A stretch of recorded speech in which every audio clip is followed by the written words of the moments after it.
Welcome to the America 250 PA Start Here, America Did podcast, telling the unique stories that make up the diverse fabric of Pennsylvania. Welcome back to the America 250 PA podcast. I'm your host, Sydney Harris. If you tuned in for our last episode, you know that for the month of August, we're diving into a special two-part series on Pennsylvania cryptids.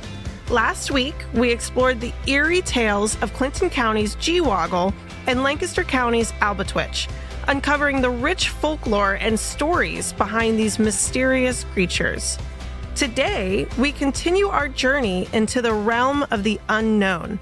Cryptids are creatures that science has yet to officially recognize, but they live on through legends, eyewitness accounts, and the collective imagination. These stories captivate us, blending mystery, history, and the human desire to explain the unexplainable. I hinted at the two cryptids we'll be discussing today. If you missed it, here's the clue. One is often deemed the ugliest cryptid, while the other might just be the most famous. Any guesses? Well, if you guessed the Squonk and Bigfoot, you might just be a cryptid expert. In today's episode, we'll learn more about the legends, evidence, and cultural impact of these two fascinating cryptids. We'll talk to experts uncovering the truths and myths that surround them. So get comfortable, maybe dim the lights a little, and prepare yourself for a journey into the strange and extraordinary world of Pennsylvania cryptids. Let's get started.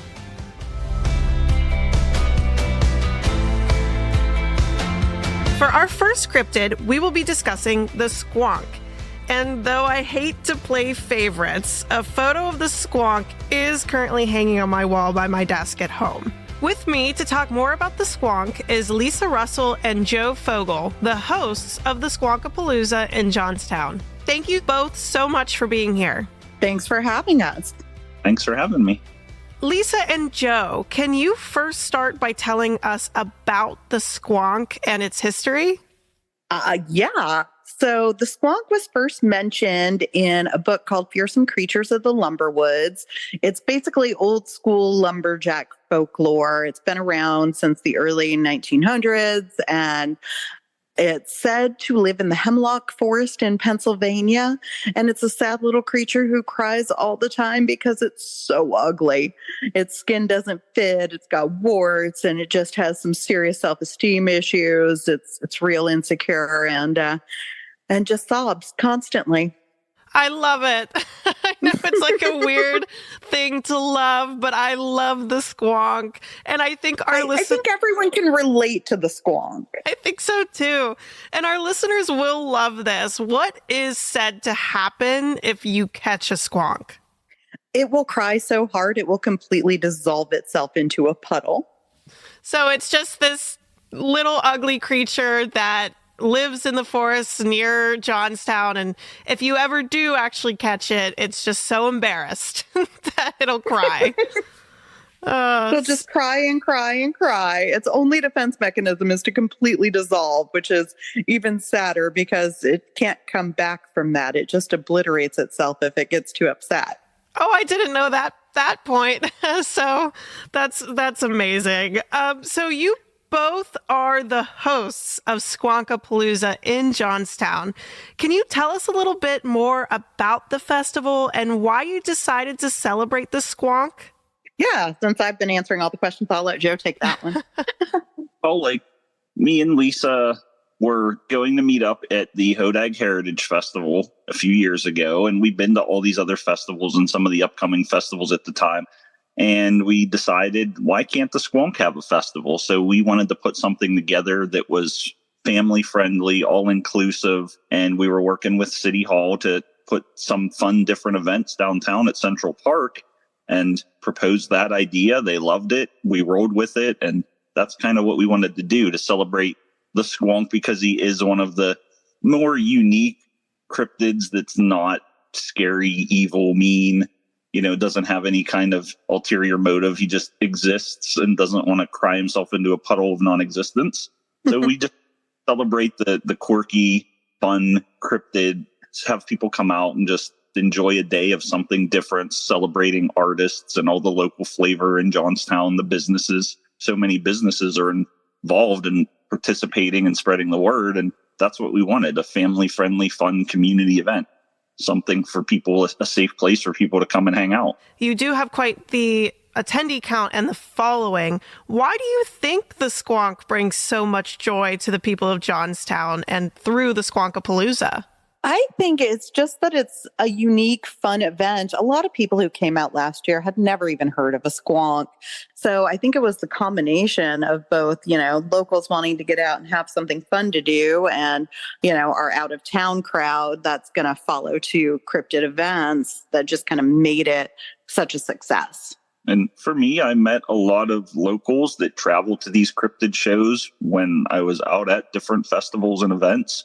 And to have something there that a lot of these people that are within driving distance can come to see something celebrating the Squonk and just have a festival right in our backyard. I kind of saw the opportunity there and the want for it. So that was one of the things that we had a good feeling that people would come out for it. Do you ever go out and look for the Squonk? Have you ever seen the Squonk? Have you ever met anybody that's seen the Squonk? Well, the Squonk isn't technically a cryptid. No one ever really claims to have seen it because it's really folklore. So I'm going to go with a no on that. Well, I'm going the opposite direction because I've had two people tell me in local regions between State College and Johnstown that one person said their grandma warned them about this creature that was off in the distance, not to bother it. And she said, you know what that is? That's a Squonk. And then I've heard something else that said they've heard the crying and saw some weird footprints in the woods. So I'm that always was just me hanging out outside. I know that you're sad sometimes, Lisa, but you weren't hiding out in the woods with your suit getting full of tears. Like I said, I've had people tell me that they have researched it and people have looked for it. So I believe there is something that people see out there. So I love it. I love that out of the two founders of the Squonkapalooza, one believes, one is a little more skeptical. I think that's so fun. What impact has the Squonkapalooza had on increasing interest in Pennsylvania's folklore, and especially in the Johnstown community?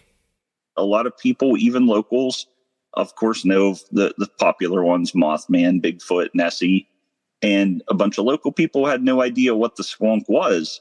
And when I tell them that it's more or less the most famous cryptid from Pennsylvania, then they start looking into things and they start learning about more cryptids, or they dig into some more information about the Squonk.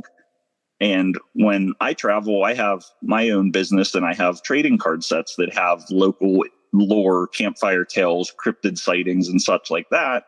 And I always like to tell people there's all of this stuff right in your own backyard. If you just want to research it and look into it, you'll find plenty of cool things happening in, history, folklore, cryptids. A lot of that ties together with history of the railroaders and the lumberjacks and such, where a lot of this lore comes from. And I do see more interest in people going out and discovering these things that they would have never known about. Maybe they're just walking past the park, or they have heard of cryptids and that's what catches them. That's the hook. Well, I think that's so wonderful. Like I've said, the Squonk is one of my favorite cryptids, if not my favorite cryptid. I think he is pitiful, or she, whatever the creature is. I think it's pitiful, but I also think it brings a lot of joy to people. Like, as you said, there's famous creatures like Mothman, the Jersey Devil, but Pennsylvania has its own famous creature that might just be the most fun to learn about. So thank you so much for being here and talking to me about the Squonk and Squonkapalooza. And just for our listeners, the Squonkapalooza is August 10th. It is in its second year. I am so excited that it is continuing. If you are interested, please check out the Squonkapalooza. And before I let you go, are there any other cryptids at the Squonkapalooza? Yeah, we will actually have a Bigfoot roaming around. There will also be a werewolf. I know that there will be a Mothman. Chopper from the Johnstown Tomahawks. The Johnstown Tomahawks mascot will be there for photo ops, and he can kind of be considered a cryptid as well because you only see him during hockey season. I do want to say it is in Central Park and surrounding areas, and the State Theater is where our speakers will be, so everyone knows where to come find us. It runs from 10 to 6. It's all-inclusive, family-friendly. There will be live entertainment and fun throughout the day, hula hooping with the Squonk, some live music, and lots of fun vendors and some food trucks. So all kinds of fun stuff for everyone. And outside of anyone traveling in and spending money on the vendors, everything else is free. You don't have to pay to see the speakers. You don't have to pay to listen to any of the music. You can come spend your money on all the cool things happening at the businesses and with the vendors. Absolutely. For more information, check out Squonkapalooza.com. Well, that's wonderful. And I do encourage anybody and everybody who's listening to go to the Squonkapalooza. Thank you so much, Lisa and Joe, for being here. Thank you for having us.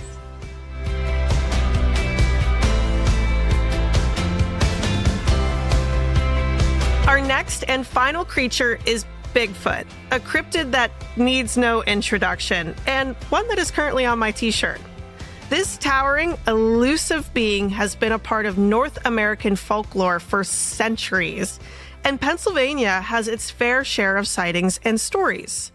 Here to talk about those sightings and stories is Jason Talmadge, owner of the 8,000-follower Facebook page devoted to Bigfoot investigations in Pennsylvania. Jason, thank you so much for being here. Oh, absolutely. It's a pleasure to be here today. So I think many of our listeners are familiar with Bigfoot, but they might not be familiar with lore surrounding Bigfoot in Pennsylvania.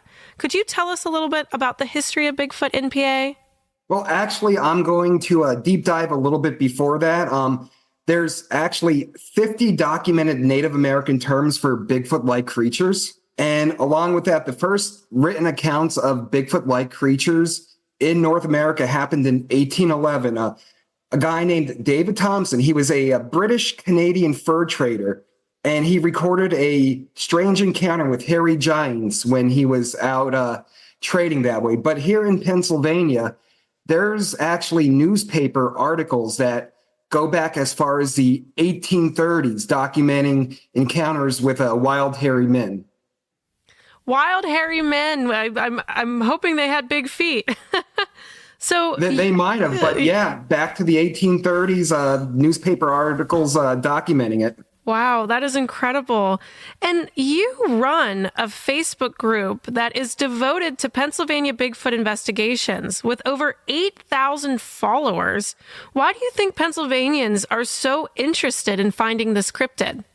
I know that's wild to think that we have over 8,000 followers on Facebook. Just a little history about our group. We founded our group in 2013, and everything we've done has been kind of do-it-yourself and organic. So we started off with just asking our friends to follow our page, and it kind of grew from there through word of mouth, which was awesome. So when you look at Pennsylvania as a whole, yes, you have your urban pockets like your Philadelphia's, your Pittsburgh's, where you guys are out in Harrisburg and the Lehigh Valley, but most of Pennsylvania is very rural and mountainous. There's parts in north central Pennsylvania, like your Tioga counties, your Potter counties, where I'm going to say a person probably hasn't set foot in hundreds of years. And Pennsylvania has so many outdoor enthusiasts between hunters, hikers, fishermen, kayakers, that a lot of people spend time outdoors in Pennsylvania. So I think we connect with a lot of those outdoor enthusiasts, and even more people that live in urban areas. They've seen the shows like Finding Bigfoot or Survivor Man with Les Stroud. He did a Bigfoot series, or Expedition Unknown with Josh Gates. So you could turn on the TV at any time and see something on History Channel or Discovery Channel that's Bigfoot related. So I think it just resonates with a lot of people, and especially our outdoor enthusiasts. They might have had some type of strange encounter in the woods or seen something they couldn't explain. So they might be watching one of these Bigfoot shows and go, you know what, a lot of the things they're describing, I experienced in the woods myself. So then they kind of tend to do that deep dive of what does a Bigfoot encounter or sighting entail? And they say, oh my God, what happened to me in the woods might have been Bigfoot. And then they're absolutely hooked. So your page, you're talking about Pennsylvania being very mountainous, and it is. And on your page, you can see that you've traveled to many of these parks and areas of hiking. And I just wanted to know where you have traveled to specifically find Bigfoot. Have you ever found any evidence of Bigfoot's existence in these areas? Well, our group is based out of northeastern Pennsylvania. I'm in the Wilkes-Barre area myself. We have other members within like the Bloomsburg area. So we focus mostly on northeastern Pennsylvania. In our neck of the woods, you have areas like the Poconos, you have areas like the Pinchot State Forest, the Loyalsock State Forest. So we tend to stick mostly in those areas. Even this weekend, I was up in Wellsboro and the Pine Creek area. So, but you look at an area out my way by Ricketts Glen State Park. So bordering up to Ricketts Glen State Park, you have Game Lands 57, Game Lands 13, Game Lands 66, plus Ricketts Glen, and you're looking at about 130,000 acres of remote wilderness. Wow. Can you share any particularly compelling or unusual stories from these forests or from your group members who have encounters with Bigfoots in Pennsylvania? One of our coolest encounters, well, at least we think it was an encounter. We were on Game Lands 91 in the Bear Creek area, Pennsylvania. And right off the Game Lands, my family owns a little tract of land, so we were camping there for the night, and we went out a game road. So we're standing at the top of this game road, and it was a nice downhill trek, and I'll tell you what, you haven't lived until you tried to trek down a giant hill in 95-degree weather and waist-high ferns. So we were just kind of at the top of this hill contemplating life and what we were going to do. So we decided to do 2 rock knocks. Rock knocks and wood knocks are basically a Bigfoot version of a text message. You could get 2 rocks, bang them together, or get a larger stick and start banging it against a tree and see if maybe one will respond to you. So we're at the top of this hill. I do 2 rock knocks, and we got a response about 30 yards into the bush. We get a wood knock response back. And right now, we're the only ones out there for miles. I do 2 more rock knocks, get a response back. I do 3 rock knocks, no response. 1 rock knock, no response. I go back to doing 2 rock knocks, and I start to get responses again. And this went on for about 7 minutes until whatever it was kind of figured out we were just messing around with it and trying to get a response, and then it all went quiet. Same area of land, but this is the Pinchot State Forest out in Thornhurst. And I was with one of our group members. It was actually his first time going out with us. And we were walking one of the roads up there, and we round the bend, and something coming around the bend growls at us. And after it gets done growling at us, we walk about another 50 yards, and whatever it was throws a stick at us. The stick bounces off my book bag, hits our other member like in the shoulder. And at this point, he's freaking out. He thought I set this whole thing up and I was just trying to mess with him like an initiation. I'm like, Rob, no, I would not do that to you. Why would I have somebody sitting in the woods waiting for us to walk around this bend only to throw a stick at you? And we've also found footprints in the area out near kind of the mountaintop area. And it's actually, I remember Rob, his son found footprints on his property. So we went up and we casted all the footprints, and we have castings of those footprints. So we've had just about every type of encounter other than seeing one in person. That's kind of our catching lightning in a bottle moment. Can you describe those footprints? How big were they? I believe they were 18 inches long. I wear a size 11 and a half. and they were a lot bigger than my feet. And then you could definitely see the toe imprints on them. Wow. So they were inarguably human-like feet. Right. Something that definitely you wouldn't find like bordering your house out in the woods. And it was an entire track line of them. Wow. That's amazing. Do you have these photos on your Facebook? Yeah, they should be there somewhere. If not, I can email them to you. That'd be fantastic. I'm sure our listeners would love to see them. I mean, I would love to see them, especially because they're coming from Pennsylvania. And, you know, like I said earlier, when you think about Bigfoot, you don't, you know the legend, you know the lore, but you don't always think about them right here in our state. So it's really cool to hear that you actually have Bigfoot castings from Pennsylvania. So right now, what's amazing is that Bigfoot sightings nationwide, Pennsylvania ranks third in Bigfoot sightings nationwide. Wow. And does your group play a role in those high rankings? Most of those there's a national database documented by the guys that run the show Finding Bigfoot. I don't know if you ever seen the show. Of course.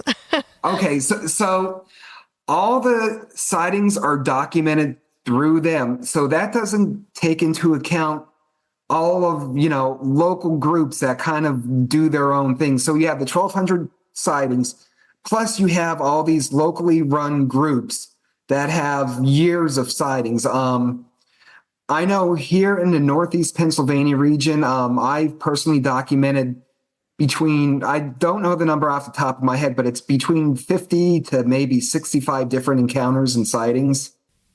And where did you find like the majority of those? It's all over the place. It all depends. We've gotten a lot of sightings, here locally where I'm at in Luzerne County. Unbelievably, sightings are happening closer and closer to more urban environments. So I actually have a series of about 7 or 8 sightings right off the mountain where I live. You obviously are very enthusiastic about finding Bigfoot and finding evidence that supports Bigfoot. And you have this great following, this 8,000 people who like to watch your journey in hopes of you finding Bigfoot someday. Why do you think so many people find joy in cryptids, especially Bigfoot? In today's modern world where every little bit and piece of information is right at the fingertips of your smartphone, there's still with Bigfoot this search of the unknown and not knowing if it's real or not real or what's out there and what's not out there in these deep pockets of our Pennsylvania forests. And along with that, it absolutely makes a great family activity. If you have kids and you tell them, oh, we're going on a family hike, they might be like, oh, I don't want to go hiking. But if you tell your kids, hey, we're going to go out in the woods, walk around and look for Bigfoot, that, might get them away from the TV and smartphone for a little bit and get them out there in the woods and enjoy nature. I think you hit the nail on the head there. These cryptids and their stories create this fascination that's almost childlike, and it encourages us to take a break from maybe our reality and find something and have an adventure. Everybody loves Bigfoot. Who doesn't love Bigfoot? I mean, you look at movies like Harry and the Hendersons or even the Jack Link's Messing with Sasquatch commercials. It's awesome. And even another example, this weekend we are up in the Pine Creek Valley near Wellsboro, and there's so much Bigfoot paraphernalia and merchandise up there. And you stop by a general store up there or the campground we were staying at, and there's 8 and 9 feet tall wooden statues of Bigfoot, and everybody that walks by them are taking selfies with the pictures or taking family pictures with the big Bigfoot statue. And as I'm sitting here right now, I'm looking at my Yeti cup.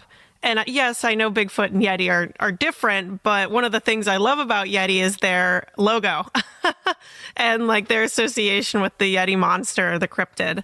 So okay, so here's a funny dad joke for you. Okay. Bigfoot is sometimes confused with Sasquatch, Yeti never complains. I love that. Oh, actually, how about since I have an expert, I do have to ask the question, what is the difference between Sasquatch and Bigfoot? Actually, they're very, very similar. If you look throughout the United States, different areas of the country have different names for Bigfoot. So here in Pennsylvania, we might call them Bigfoot or Sasquatch. If you go down to West Virginia, people refer to it as a wood booger. In Florida, it's called the swamp ape. In Ohio, it's called the grass man. But really, it's all just kind of the same lore, the same legend, a big hairy man very with much big the feet. same legend and same lore, just different names. Okay. So it just depends on maybe the region and the culture. That's so interesting. And honestly, I could probably talk to you about Sasquatch, Bigfoot, and even the Yeti for a long time. Just for the listeners out there, you can find more about Pennsylvania Bigfoot Investigations on Facebook. Simply go to your search bar and type in Pennsylvania Bigfoot Investigations, or we are at facebook.com/PA Bigfoot INV. I highly encourage you go check it out. And if you love Bigfoot just like me, go take a look and even follow Jason with his journey in unveiling Pennsylvania's Bigfoot. Again, Jason, thank you for being here. Oh, absolutely. Thank you so much for having me. And get out in the woods, go for a hike, go look for Bigfoot. We have such an awesome area here in Pennsylvania of state parks and state forests and rivers and streams. So just go and enjoy the outdoors. Go outside. That's a wrap for our episode today and for our 2-part series on Pennsylvania cryptids. Do you have a favorite PA cryptid that wasn't mentioned? Let us know on our website. If you're intrigued by the legends we discussed today, be sure to check out the Squonkapalooza Festival in Johnstown and visit the Pennsylvania Bigfoot Investigations Facebook page for more on Bigfoot sightings and investigations. For photos and additional resources on the Squonk and Bigfoot, head over to our website. As we wrap up this 2-part series, remember that the world of cryptids offer a unique blend of history, folklore, and the unknown. Whether you're a seasoned cryptid enthusiast or just starting to explore these tales, there's always something new to discover. Join us next time as we continue to uncover more fascinating Pennsylvania stories. Until then, stay adventurous, and as always, stay PA proud. Hi, everyone. I'm Cassandra Coleman, Executive Director of America 250 PA. Thank you so much for listening to today's podcast. We encourage you to learn more about America 250 PA and send us your podcast ideas at america250pa.org. This has been the America 250 PA Start Here, America Did podcast, produced by Commonwealth Media Services. Stay tuned for more epic Pennsylvania stories at america250pa.org.